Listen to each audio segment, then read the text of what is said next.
നടുവത്തുമന വിനയൻ 1990-കളിൽ ബീഹാറിൽ സോൺപൂർ മേളയിൽ നിന്നും വന്ന ഗജവീരനായിരുന്നു നടുവത്തുമന വിനയൻ. ബീഹാറിൽ നിന്നും കേരളത്തിലെത്തിയപ്പോൾ അവൻ്റെ പേര് പല്ലാരിമംഗലം അയ്യപ്പനായി. ആദ്യകാലങ്ങളിൽ തടിപ്പണിയായിരുന്നു അവൻ ചെയ്തിരുന്നത്. 2002-ൽ അവനെ പൊൻകുന്നം നടുവത്തുമനക്കാർ സ്വന്തമാക്കി. പല്ലാരിമംഗലം അയ്യപ്പൻ അങ്ങനെ നടുവത്തുമന വിനയനായി മാറി.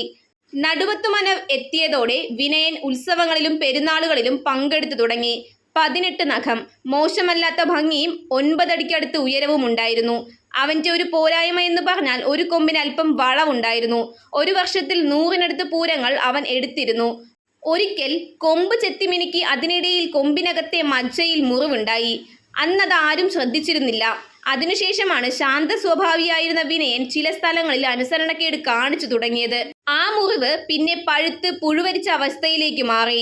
2007-ലെ ചേറ്റുവ ചന്ദനക്കുടം നേർച്ചയ്ക്ക് ഇടയിൽ അവൻ ഇടയാൻ ഇടയുണ്ടായി. 4 മണിയോടെ ചേറ്റുവയിലെത്തിയ വിനയൻ 5 മണിയോടെ ചില അസ്വസ്ഥതകൾ കാണിച്ചു തുടങ്ങി. അതിനിടെ അവിടെയുണ്ടായിരുന്ന മറ്റൊരു കൊമ്പൻ ഇടയാൻ ഇടയുണ്ടായി. ആ കൊമ്പനെ പെട്ടെന്ന് തന്നെ ചട്ടക്കാർ ശാന്തനാക്കി. എന്നാൽ അത്രയും നേരം വേദന കടിച്ചമർത്തി വിനയൻ മുകളിലിരുന്നവരെ തള്ളിയിട്ട് കുത്താൻ ശ്രമിച്ചു.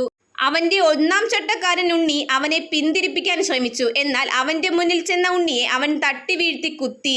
എല്ലാം പെട്ടെന്നായിരുന്നു. അവിടെയുണ്ടായിരുന്ന 2 ആനകളെയും അവൻ കുത്തി. അവനെ രാത്രി 8 മണിയോടെ മയക്കുവെടി വെച്ചായിരുന്നു തളച്ചത്. പിറ്റേന്ന് രാവിലെ വിനയൻ്റെ കൊമ്പിൽ നിന്ന് പഴുപ്പ് വരുന്നത് ശ്രദ്ധയിൽപ്പെട്ടു. അതുവരെ ശാന്തനായിരുന്നു വിനയൻ. സ്വഭാവമാറ്റം ഇതായിരുന്നു എന്ന് അപ്പോഴാണ് എല്ലാവർക്കും മനസ്സിലായത്. പിന്നീട് കൊമ്പ് നഷ്ടപ്പെട്ട് പഴുപ്പ് അസ്ഥിയിൽ പിടിച്ചു അവശനായ ആന 2012-2013ഓടെ ചെരിയുകയായിരുന്നു.